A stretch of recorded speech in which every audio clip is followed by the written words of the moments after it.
आता संतोष देशमुख व सोमनाथ सूर्यवंशी यांना श्रद्धांजली वाहतो आणि संख्येवरती कधी जात जाऊ नका. लढाई गर्दी लढत नसते, दर्दी लढत असतात. त्यामुळे मला मगाचपासून खूप फोन आले, संख्या खूप कमी आहे, गर्दी खूप कमी आहे. गर्दीवर काही नसतो. ही लढाई आपण कुठल्या जाणीवेतनं लढतो, त्याच्यातला आपला प्रामाणिकपणा किती आहे हे फार महत्त्वाचं आहे. पहिल्या दिवशी जेव्हा विधानसभेमध्ये हा विषयाला सुरुवात झाली, मला अभिमान आहे की पहिलं नाव वाल्मिक कराडचं कोणाच्या तोंडातनं बाहेर पडलं असेल तर ते मी आणि संदीप क्षीरसागर होतो. आणि सातत्याने आम्ही हा मुद्दा लावून टाकला. आज वाल्मिक कराडला अटक केली म्हणतात, पण मस्त आयसीयू मध्ये झोपला, एसी आयसीयू मध्ये. चांगलं आहे, आता एसी आयसीयूत राहील, त्याला मोठे मोठे आजार होतील. अख्खा आयसीयू खाली केलंय. बीडच्या कुठल्या शासकीय रुग्णालयातलं अख्खा आयसीयू खाली केले. त्याच्यापेक्षा मोकळं सोडून द्या ना त्याला. एकदाच जनता काय तो फैसला घेऊन टाकेल. एकदाच जनता काय तो फैसला घेऊन टाकेल. म्हणजे मी वाल्मिक कराड ही विकृती आहे, ती समाजातली एक विकृती आहे आणि ही विकृती ठेचून काढली पाहिजे, असं माझं स्पष्ट मत आहे. असे अनेक वाल्मिक कराड महाराष्ट्रात आहेत आणि या वाल्मिक कराडांना पैदा कोण करतं तर इथला सत्ता जी असते ती सत्ता काही जणांना मोठी करते आणि त्याच्यातनंच वाल्मिक कराड जन्माला येत असतात. त्याची आता मालिका येते. लोक मला फोन करून सांगतात, याला रंग लावला त्यांनी, मराठा वंजारी, मराठा वंजारी. जेवढे खून झाले त्याच्यातले 70% वंजाऱ्यांचे खून झाले आणि जेवढे आरोपी आहेत त्याच्यातले 80% तर वंजारीच आरोपी आहेत. कुठल्या वंजाऱ्यांचे नेते येते? जो बापू आंधळे खून कटला आहे त्याच्यातली कालची मी व्हिडिओ टाकलेली आहे मुंडेची, तो कोण आहे? वंजारी नाही. म्हणजे तुम्ही समाजामधल्या चांगल्या गुणवंत पोरांना मोठं करण्याच्या ऐवजी पैशाच्या ताकदीवरती गुन्हेगार तयार केलेत, हे तुमच्या लक्षात येत आहे का? आणि हा जो आका आहे, त्याचा जो आका आहे, त्याच्या राजकीय कर्तृत्वाची बहार फुलण्यासाठी म्हणून काम करत होता आणि त्यालाच तुम्ही मंत्रिमंडळात ठेवून चौकशी करताय. कुठल्या सिव्हिल सर्जनची हिंमत आहे की माझ्याकडे ठेवू नका, त्याला कुठलाही आजार झालेला नाही, तुम्ही इथनं काढा असं सांगण्याची? कुठले 4 डॉक्टर अजून दिमतीला पाठवतील?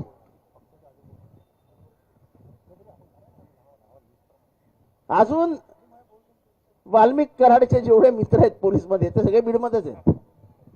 या शासनाची हिंमत होत नाही अजून कोणाची ट्रान्सफर करायला. मला कळत नाही वाल्मिक कराडच्या हातात आहे तरी काय, म्हणजे काय कोणाचे व्हिडिओ आहेत का काय कळत नाहीये मला. एवढे सगळे वाल्मिकला का घाबरतात? हा पण घाबरतो, तो पण घाबरतो, तो पण घाबरतो. वाल्मिककडे आहे काय?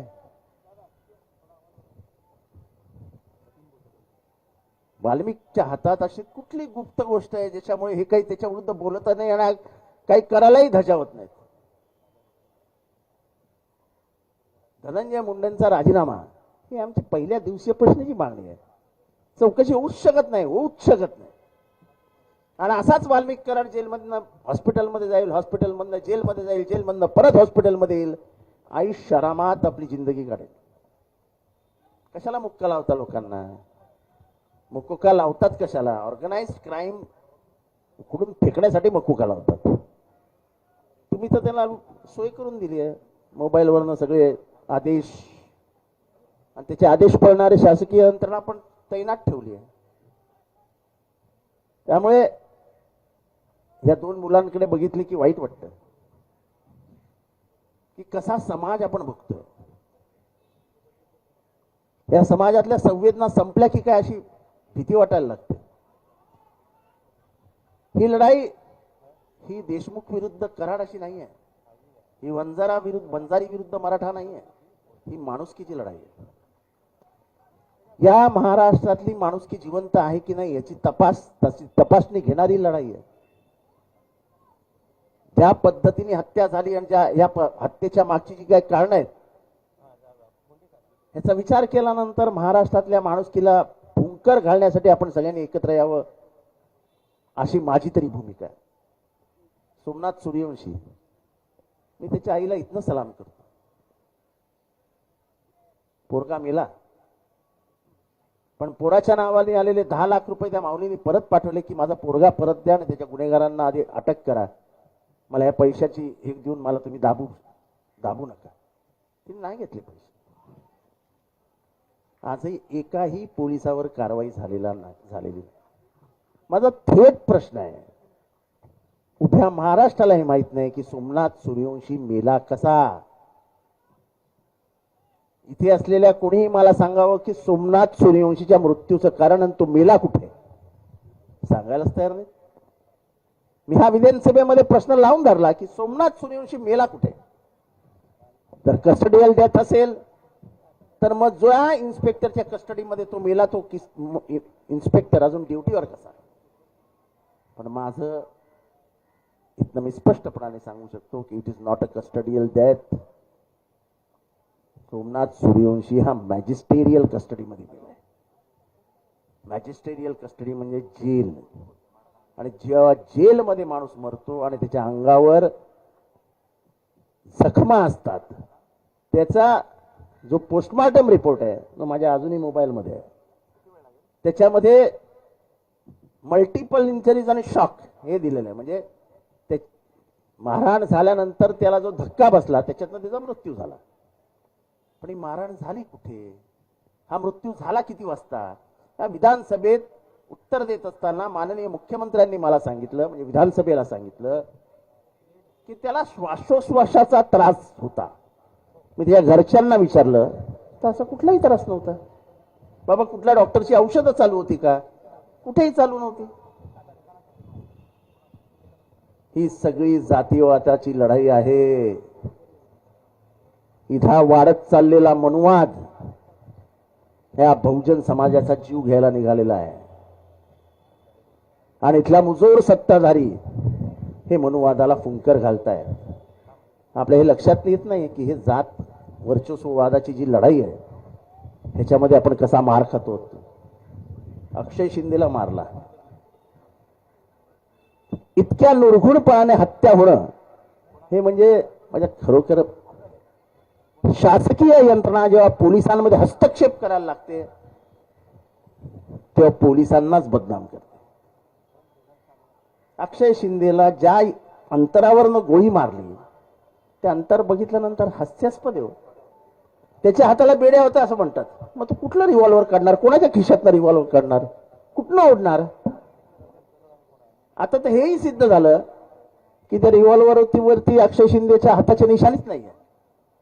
लोक का बोलायला घाबरतात माहितीये की नको नको समाज आपल्या अंगावर येईल, गंगा बलात्काराचं प्रकरण आहे.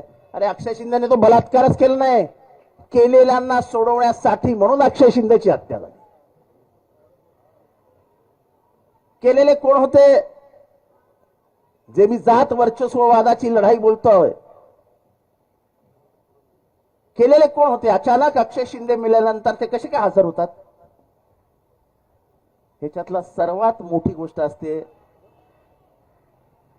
की माणसाची मेमरी शॉर्ट आहे, ते लवकर विसरून जातील. या एकाच गेम वरती गव्हर्नमेंट खेळत असतं. त्याला जिथे मारला तो मतदारसंघ माझा आहे, त्याला जिथे मारला त्याच्या बाजूला एक चहावाला उभा होता.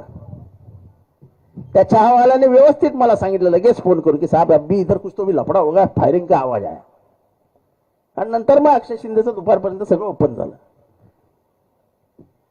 आता प्रश्न हा आहे की अक्षय शिंदेच्या ज्यांनी गोळ्या मारल्या त्यांच्यावर गुन्हा दाखल करा किंवा तुम्ही कारवाई करा योग्य असेल ती, असं कोर्टाने सांगितलं की हे खोटं आहे. त्याची हत्याच झाली, हा मर्डर आहे आणि हा काही एन्काउंटर वगैरे काय नाही असं. म्हणजे पहिल्याच दिवशी पृथ्वीराज चव्हाण नावाचे जज होते, त्यांनी कोर्टातच विचारलं की हे काय कसं काय होऊ शकतंय. कारण का त्यांनी हायकोर्टाने ही केस सुमोटो उचलली, स्वतःहून स्वतःच्या कार्यक्षेत्रात घेतली. आता प्रश्न हा आहे, अजूनपर्यंत गुन्हा दाखल झालेला नाही अक्षय शिंदेच्या प्रकरणात. संजय शिंदे सारखा ज्येष्ठ पोलीस अधिकारी एखाद्या पोलीस व्हॅन मध्ये बसून जातो. आता हे ज्यांना पोलीस माहित नाहीत किंवा पोलीस यंत्रणा कशी फिरते माहित नाही, त्यांच्यासाठी ठीक आहे. आम्ही एवढ्यापासून पोलीस बघतो आणि एवढ्यापासून मुंबईचा गँगवॉर बघतो. मुंबईची पोलीस काय करू शकतात हे दाऊदला सर्वात जास्त माहिती आहे, आणि म्हणूनच तर आज दुबईमध्ये बसला असता. त्याला माहिती होतं की मुंबईची पोलीस हीच खरी भाई आहे. ज्या दिवशी हे ठरवतील आपलं जीणं मुश्किल होईल जाईल त्यापेक्षा आपण गेलेलं बरं, आणि म्हणून तर दाऊदला निघून गेला दुबईला. या अख्ख्या पोलीस खात्याची बदनामी मागच्या 5 वर्षात या सत्ताधाऱ्यांनी केली.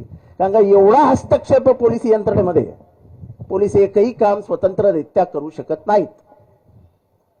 खोटे गुन्हे दाखल करा, खऱ्या गुन्ह्यांचा तपासच करू नका. करायचा असेल तर तुमची बदली होईल. मी उदाहरण देतो. आमच्या इथे एक मर्डर झाला. एक इमानदार इन्स्पेक्टर होता, नितीन ठाकरे. तो त्या मर्डरचा मागोवा घेत आरोपीपर्यंत पोहोचला. आरोपीला रात्री अटक करणार हे बाहेर समजलं. त्या इन्स्पेक्टरला आई बहिणीवरनं मंत्रिमंडळातल्या मंत्र्यांनी शिव्या घातल्या 2, आणि दुसऱ्या दिवशी सकाळी त्या इन्स्पेक्टरची बदली झाली. आता हिम्मत बघा आरोपीची. आरोपीने त्या बदलीची ऑर्डर स्वतःच्या स्टेटसला ठेवली. त्याच्यानंतर आजपर्यंत या केसमध्ये कोणी चांगला ऑफिसर केस हातातच घ्यायला तयार नाही. सगळ्यांना भीती हीच वाटते माझी बदली व्हायची. कशी चालायचं, कसं चालायचं. आज जो मेला त्याच्या मी परवा घरी गेलो होतो, एवढीच 2 लहान पोरं आहेत, मुस्लिम समाजातली आहेत. अतिशय चंट पोरं, दोन्ही पोरी आहेत, चंट आहेत, एकदम हुशार आहेत. पण जो हे सगळं रचलं ज्याने तो चौघड्या छातीने फिरतोय. सगळे एव्हिडन्सेस आहेत, सगळं आहे, काही कोणी करायला तयार नाही. ही जी आका संस्कृती जन्माला आली आहे ना महाराष्ट्रात, आका, हा इथला आका तो तिथला आका, या आकाला सगळ्यांना काकाकडे पाठवावरती बंद करा. हे महाराष्ट्राचं सत्यानाश होणार आहे. वंजारी समाजाची ओळख म्हणजे काय? आज वंजारी समाजाचे मागचे 5 वर्षामध्ये 40 IPS ऑफिसर निर्माण झाले. ही वंजारी समाजाची ओळख आहे. आमचे सगळे नातेवाईक, माझे आजोबा, हे सगळे बॉम्बे सेंट्रलवरती हमाली करायचे. आजही तुम्ही लोक कधी बॉम्बे सेंट्रलला गेलात तर मुंबई सेंट्रलवरचे 70 ते 80% हमाल हे वंजारी समाजाचे, कष्टकरी समाज आहे. हा समाज गुन्हेगारी प्रवृत्तीचा नाहीच, पण ह्या 2-4 लोकांनी जो काही ठेका घेतलाय वंजारी समाजाचा, हे वंजारी समाजाला बदनाम करतायत. आणि त्यांच्या विरुद्ध उभा पण मीच राहिलो ना. मी पण वंजारी आहे आणि अभिमानाने सांगतो मी वंजारी आहे. अरे माझा बाप इथे भाजी विकायचा आहे एकेकाळी. माझी आजी लॅमिंग्टन रोडला भाजी विकायची, आमचा मूळ व्यवसाय. तेव्हा हे जाती भीती काय नाही, हे सगळं माणुसकीच्या विरोधात जो आहे त्याच्या विरोधात आपण सगळ्यांनी उभं राहिलं पाहिजे. जिथे अनाचार अत्याचार असेल तिथे जात पंथ धर्म सगळं विसरा. जिथे अत्याचार झालाय तिथे मूठ आवळून उभे राहा आणि ज्याच्यावर अत्याचार झाला आहे त्याच्या बाजूला उभं राहून त्याला मदत करा. आणि ती मदत करताना कुठलाही किंतु परंतु मनात ठेवू नका. एवढंच या ठिकाणी बोलतो. सगळीकडे सगळ्यालाच राजकीय स्पर्श करावा असं काही नसतं. तेव्हा राजकीय अभिनिवेश बाजूला ठेवून कराडासारखी वृत्ती, सोमनाथ सूर्यवंशीला मारणारी पोलिसी वृत्ती, या दोघांविरुद्धही आपण एकत्रित लढलं पाहिजे. ही विकृती आहे, ही विकृत संपवण्यासाठी महाराष्ट्राला जागा करूया. एवढंच बोलतो, इथेच थांबतो. परत एकदा न्यायाची लढाई जोपर्यंत न्याय मिळत नाही आम्ही थांबणार नाही, एवढी ग्वाही कुटुंबियांना देतो. रजा घेतो. जय हिंद, जय महाराष्ट्र, जय भीम. एबीपी माझा, उघडा डोळे बघा नीट.